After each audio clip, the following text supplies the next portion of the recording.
तो दोस्तों एक बहुत ही बुरी खबर है, बहुत ही भयानक खबर है। अगर हमारा कोई भी फौजी भाई अगर ओवरवेट है और ओवरवेट की वजह से एलएमसी है, लो मेडिकल कैटेगरी है, तो उनके लिए सख्त आदेश जारी कर दिए गए हैं।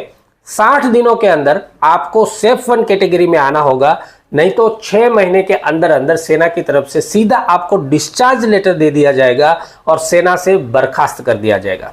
जी हाँ, इसका पूरा लेटर भी मैं आपको दिखाऊंगा और ये सिर्फ जेसीओ जवानों के लिए हो रहा है, इसमें ऑफिसर शामिल नहीं है। इसमें क्या गलत हो रहा है वो भी आपको पूरे विवरण के साथ दिखाऊंगा। सबसे पहले ये लेटर देखिए, क्या कहा जा रहा है।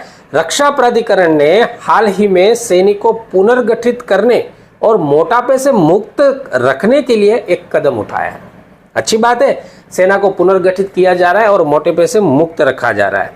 रिकॉर्ड और कार्यालयों ने एलएमसी जो कि भारी वजन ओवरवेट की वजह से है, उन व्यक्तियों की चिकित्सा श्रेणी को अपडेट करने के लिए सभी यूनिट को चेतावनी दी गई है।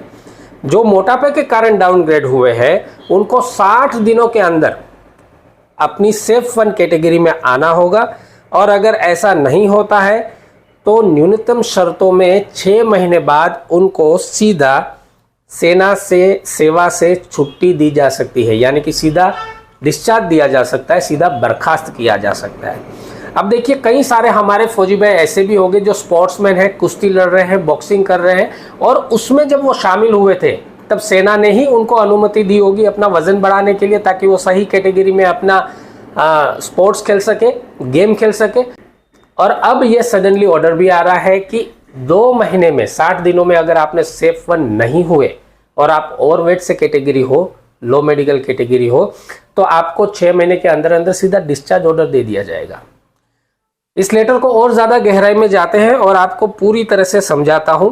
देखिए, इस लेटर में साफ विवरण दिया है कि पैरा 4 IHQ ऑफ एमओडी का एक लेटर है IHQ का, इसमें पैरा 4 है और इसमें पैरा 1A, इसके तहत जेसीओ और ओआरस जो एलएमसी हुए हैं P2 या P में ड्यू टू ओबेसिटी यानी कि ओवरवेट की वजह से हुए हैं, उनको शेल्टर अपॉइंटमेंट्स नहीं दिया जाएगा एज पर आर्मी ऑर्डर 3/2001 और इनको सीधा ही डिस्चार्ज दे दिया जाएगा and they will be discharged from service after contractual period of service as per AR 13। इसके मुताबिक सीधा ही डिस्चार्ज दे दिया जाएगा। यहां तक का मामला आपको साफ हो गया कि कोई भी पर्सन अगर ओवरवेट है, लो मेडिकल कैटेगरी है, ओवरवेट की वजह से, तो उनको 60 दिनों के अंदर सेफ 1 कैटेगरी में आना होगा, नहीं तो उनको 6 महीने के अंदर अंदर सीधा डिस्चार्ज ऑर्डर पकड़ा दिया जाएगा। सही है, सेना को पुनर्गठित किया जा रहा है और मोटापे से दूर रखने के लिए ये कदम उठाया जा रहा है, मानते हैं। लेकिन प्रश्न ये उठता है कि ये नियम सिर्फ जेसीओ ओआरएस के लिए ही लागू है। क्या अधिकारी सेना में शामिल नहीं है? क्या अधिकारी ऑपरेशनल ड्यूटी नहीं करते हैं? क्या उनके लिए ओवरवेट का कोई नियम लागू नहीं है? ट्विटर के ऊपर एक हमारे बहुत ही शुभचिंतक साहब है, मुकुल साहब, उन्होंने इन सब चीज़ों को लेकर ट्वीट किया है। ये देखिए, मैं आपको फोटो दिखा रहा हूँ, ये फोटो भी उन्होंने शेयर किया है और इसके ऊपर कमेंट्स करते हुए बताया हुआ है कि क्या इनके लिए भी लागू नहीं है। फिर इन चीज़ों के ऊपर कई सारे प्रश्न उठे और मुकुल जी को पूछा गया कि आपको कैसे पता कि जिस अधिकारी का आपने फोटो शेयर किया है वो ओवरवेट है।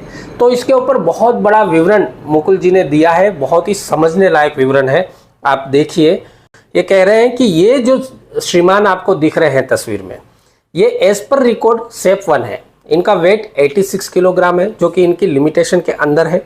लेकिन पास्ट में ऐसा भी हुआ था कि काफ़ी सारे अधिकारियों को 1 या 3 किलोग्राम वजन ज़्यादा होने की वजह से प्रमोशन से वंचित कर दिया गया था और यहाँ तक कि घर भी बेच दिया गया था। लेकिन ये सारे ऑफिसर्स जो है पहले सेफ 1 कैटेगरी में अपने आप को शो कर रहे थे और बिल्कुल लिमिटेशन में आ रहे थे। जब दिल्ली जीओसी ने इनको बुलाया और आर्मी मेडिकल में इनका चेकअप करवाया तो ये ओवरवेट निकले। अब ये पूरी चीज़ें आपको पता है कि ये कैसे होता है। एक ऑफिसर है आर्मी का, सेना का, जिसका पूरा पावर है और रिलेशनशिप है और कम्युनिकेशन है। डॉक्टर के पास जाते हैं, थोड़ा इंग्लिश में दैट डू किया और बाद में उसका सेटलमेंट हो गया तो रिकॉर्ड जो है आपका सेफ 1 में चला जाता है। इस तरह की प्रक्रियाएं पहले हुई है, लेकिन बाद में ये दिखावटी जांच के बाद उन्हें पदोन्नति के लिए मंजूरी भी दे दी गई। और उन्हें बरी कर दिया गया। जांच करने वाले लेफ्टिनेंट जनरल धीरज सेठ को तब पद उन्नत किया गया और सेना कमांडर के रूप में भेजा गया। आप देख रहे हैं कितनी बड़ी गेम चल रही है। सेना के जितने भी नियम कानून कायदे सब आते हैं वो जेसीओ और ओआरएस के लिए आते हैं। जेसीओ ओआरएस के पास कोई अधिकार नहीं है, कोई लाइसेंस नहीं है। ग्राउंड में हमेशा सबसे ज़्यादा पीड़ित होते हैं, सबसे ज़्यादा संघर्ष करते हैं, लेकिन सबसे ज़्यादा मुश्किलातें भी इनको झेलनी पड़ती है, नुकसान भी इनको झेलना पड़ता है। ये एक अच्छी बात है कि सेना को ओवरवेट नहीं होना चाहिए और बहुत सारी हमारी जो सेना है उसको पुनर्गठित किया जा रहा है, कोई बात नहीं, लेकिन ये नियम सभी के लिए लागू भी होना चाहिए। आपका क्या कहना है कमेंट्स करके ज़रूर बताइएगा। नमस्कार, जय हिंद।